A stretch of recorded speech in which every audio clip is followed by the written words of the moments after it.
మేము ఇలా ఉండడానికి, ఎదగడానికి, ఎదుటి వ్యక్తికి దేవుని ప్రేమను తెలియచేయడానికి కూడా మరి వాళ్ళు ఎంతో మాకు సహాయపడుతున్నారు. ఇంకా చెప్పాలంటే చెప్పడానికి చాలా ఉంది, కానీ నాకు రావట్లేదు ఈ ఈ సమయంలో. నేను స్తోత్రం.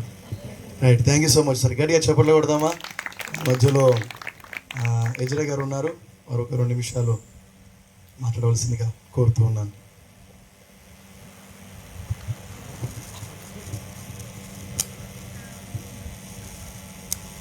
దేవునికి స్తోత్రాలండి. అలాగే ఆత్మీయ తండ్రి గారు, తల్లి గారు 36వ వార్షికోత్సవ వివాహ సందర్భముగా మరి ఈ రోజున ఇలాగ మనము కూడుకోవటం గొప్ప ఆనందము, సంతోషము. అంతేకాకుండా ఈరోజు చాలా సుదూర ప్రాంతం నుంచి మన మధ్యలో ఉన్నటువంటి హైదరాబాద్ నుంచి వచ్చినటువంటి తమ్ములను బట్టి వందనాలు చెల్లిస్తూ ఉన్నాను. ఇంతసేపు చెప్పినటువంటి సాక్ష్యాలు కొన్ని వాక్య రూపంలో ఉన్నాయి కదండి.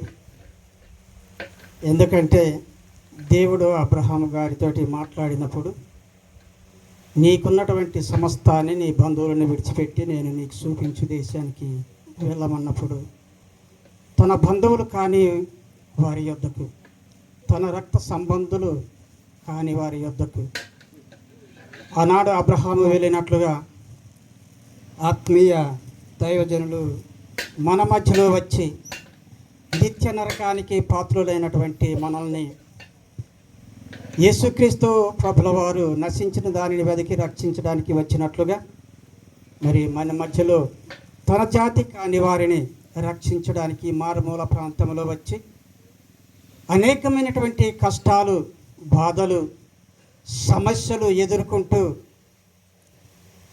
ఒకసారి ఆత్మీయులు చెప్పినటువంటి సాక్ష్యము నా హృదయంలో ఇంకా అది కదలాడుచు ఉన్నది. అదే ఇంకొకరు అయితే ఈ కష్టాలు, ఈ బాధలు, ఈ సమస్యలు నాకెందుకని వెళ్ళిపోవచ్చు, ఎక్కడో ఈ ఊళ్ళోనే కర్మలు జరుగుతున్నటువంటి సమయంలో అక్కడ ప్రార్థన చేయడానికి వెళితే కర్రలు పట్టుకున్నారు కొట్టడానికని చెప్పుకొచ్చారు. కానీ వాళ్ళు కష్టాల్లో, బాధల్లో ఉన్నప్పుడు మనము ప్రార్థన చేస్తే వారికి స్వస్థ కలుగుతుంది, వారికి మేలు కలుగుతుంది అనేటటువంటి మంచి విషయాన్ని వారు మరిచిపోయి వారికి మేలు చేసిన వారికి కీడు చేయడానికి ఆలోచన చేశారు. అలాంటి సందర్భాలు మరి కొంతమంది అయితే సేవ విడిచిపెట్టి వెళ్ళిపోతారు. కానీ సేవ అనేది సావైనా సిద్ధమని తలపెట్టి మన మధ్యలో ఉన్నటువంటి దైవజనులకు నా యొక్క హృదయపూర్వక వందనాలు చెల్లిస్తూ ఉన్నానండి. ఇంకా అనేకమైనటువంటి సందర్భాలు ఉన్నాయి. వాళ్ళు తినడానికి తిండి లేకుండా కూడా వారికి వాళ్ళ పుట్టినటువంటి ఊరు రాఘవేనగూడెంలో చాలా భూమి ఉంది, ఆస్తి ఉంది, అన్నీ ఉన్నాయి.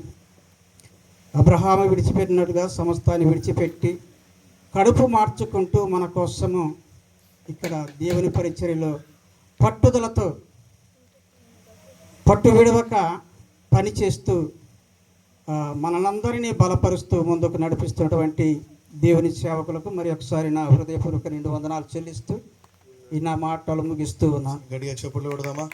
మన మధ్యలో పాస్టర్ రూబెన్ గారు ఒక 2 నిమిషాలు మాట్లాడవలసిందిగా మనవి చేస్తూ ఉన్నాను. Praise the lord. హల్లెలూయా. మన ప్రభువును రక్షకుడైనటువంటి దేవుని నామానికి మహిమ కలుగును గాక. ముందుగా నా యొక్క ఆత్మీయ తల్లిదండ్రులకును, నా తోటి జత పని వారికి, అదేవిధంగా చాలా దూర ప్రాంతం నుంచి వచ్చినటువంటి మహాదేవన్నకును, వారి యొక్క టీం కూడా, సేవలో సహకారులుగా ఉన్నటువంటి ప్రతి ఒక్కరికి కూడా దేవుని పేరిట వందనాలు. మా ముందు కూర్చున్న మీకు కూడా దేవుని పేరిట వందనాలు. మరొకసారి నా యొక్క ఆత్మీయ తల్లిదండ్రులకు 36వ వివాహ వార్షికోత్సవ శుభాకాంక్షలు తెలియజేస్తున్నా. ఏ రోజు లేదు, 36వ 36వ వివాహ వార్షికోత్సవ స్తుతి కుడికలో మనం ఈ విధంగా సంతోషించగలుగుతున్నాము.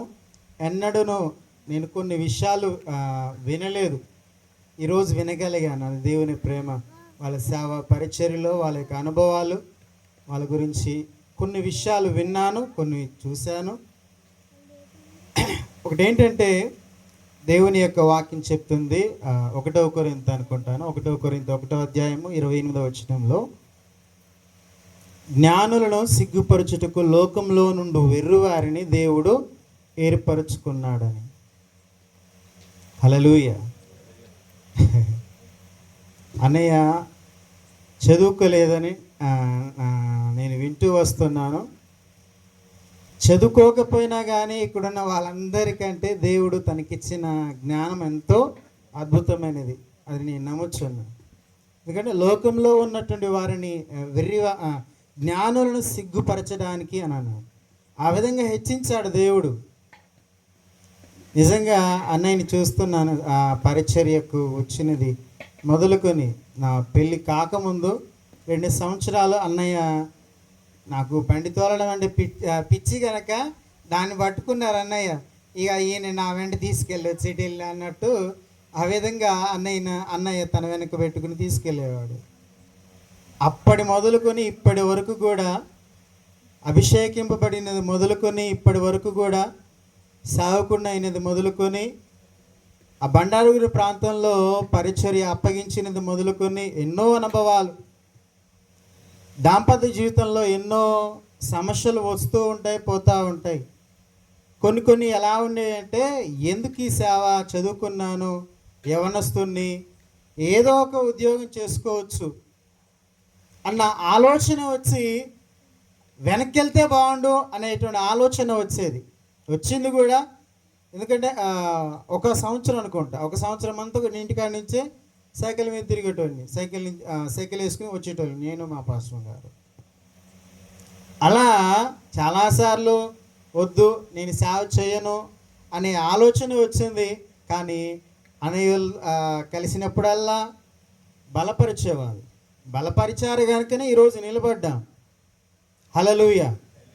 అన్నయ్యలో ఉన్నటువంటి అక్కలో కానీ అన్నయ్యలో ఉన్నటువంటి మంచి గుణం ఏంటంటే, ఏదైనా రాంగ్ డిసిషన్ తీసుకున్నా కానీ ప్రేమతో గదిస్తారు. వద్దు నాన్న, వద్దు అన్నారు, వద్దు నాన్న అది మంచిది కాదు. ఇందులో ప్రేమ ఉందా లేదా? వద్దు నాన్న అనేటువంటి ఆ ప్రేమే మన నిర్ణయాలు అది వేరుగా ఉన్నా కానీ ఆ ప్రేమలో ఉన్నటువంటి ఆ మంచి మనల్ని ఆకర్షిస్తూ ఇంతవరకు కూడా నన్ను, నా యొక్క భార్యను దేవుడు తన పనిలో వారి యొక్క ఆధ్వర్యంలో దేవుడు మమ్మల్ని ఆ ప్రాంతంలో వాడుకుంటున్నాడు.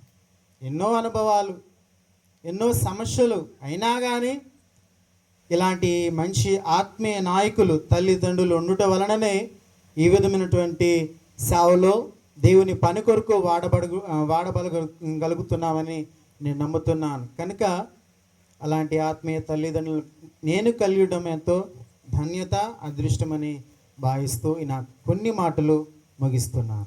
గట్టిగా చెప్పట్లో ఒకటి ప్రభుత్వం పెరుగుదామా. మన మధ్యలో పాస్టర్ రవి అన్న వచ్చి 1-2 నిమిషాలు మాట్లాడిన తర్వాత డాక్యుమెంటరీ వెళ్దామండి. అద్భుతమైన శ్రేష్టమైన డాక్యుమెంటరీ కూడా చూద్దాం. హల్లెలూయా.